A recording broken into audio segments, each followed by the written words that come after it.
бағдаршамда қызыл жанып тұр, бірақ көріп тұрсыздар, италиялықтар жол ережесін қатты сақтайтын азаматтар емес. Әйгілі Венчи магазині, шоколад фонтан.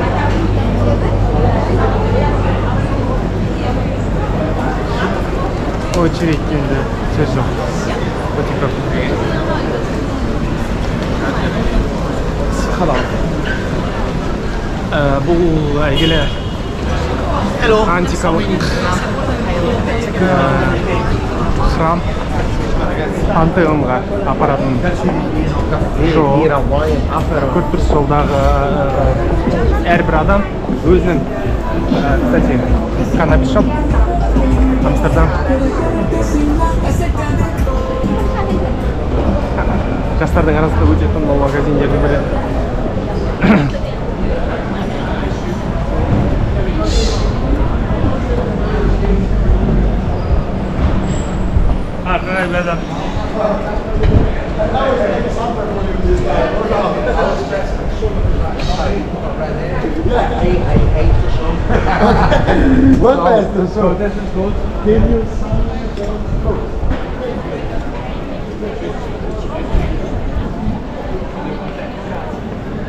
Так, ескі бұрынғы храмның қабырғалары екен көрініп тұр.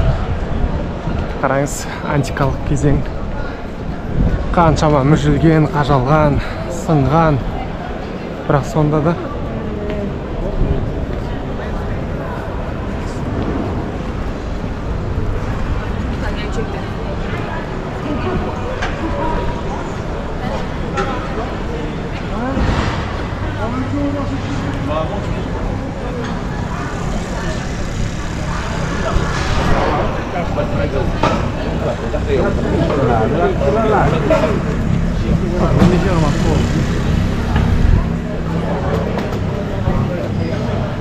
Римде жалпы енді ауа райы түсініксіз.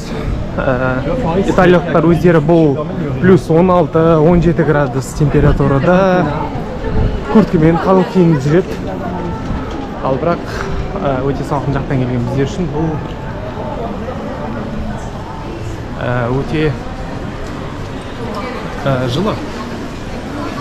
Сол себепті кейбір адамдар футболкамен жүр, кейбір адамдар қалың курткамен, пальтомен. Жалпы италиялықтар қалың киінген жақсы көреді. Бұл жыл мезгілінде қазір қаңтардың 18-і.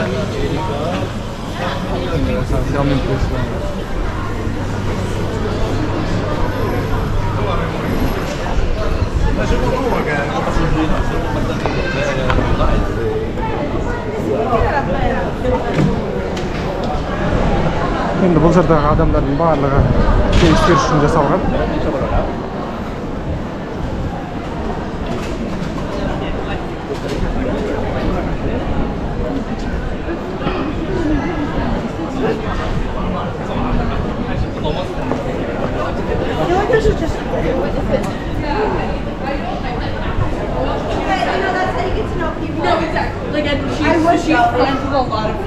Yeah, like you would have. I feel like you Yeah. see it now. Әйгілі пантеонға келіп қалдық. Пантеон.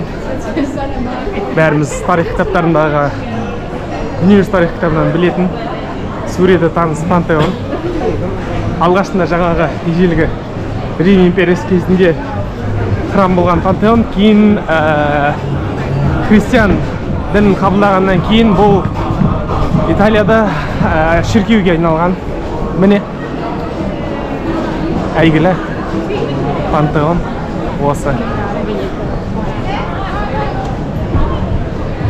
Тастарынан ақ көрініп тұр, оның өте ескі екенін, жаңағы форумда орналасқан ғимараттардың тастары секілді. Көріп тұрғанымызда енді Италиядағы, жалпы Римдегі ең танымал топ 5 орынға кіретіндіктен адам өте көп. Сонымен қатар бұл аймақта жаңағы осындай әртүрлі бұйымдарды сататын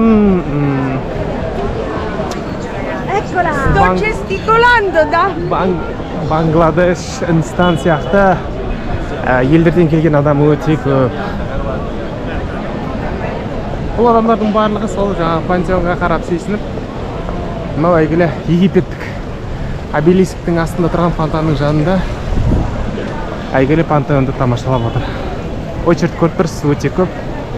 Бұл қыс мезгілі болса да, бұл жақта очередь, яғни кіруге кезек ешқашан тоқтамайды. Бірақ жаз мезгілінде бұдан бірнеше есе көп деп адамдар айтып жатыр.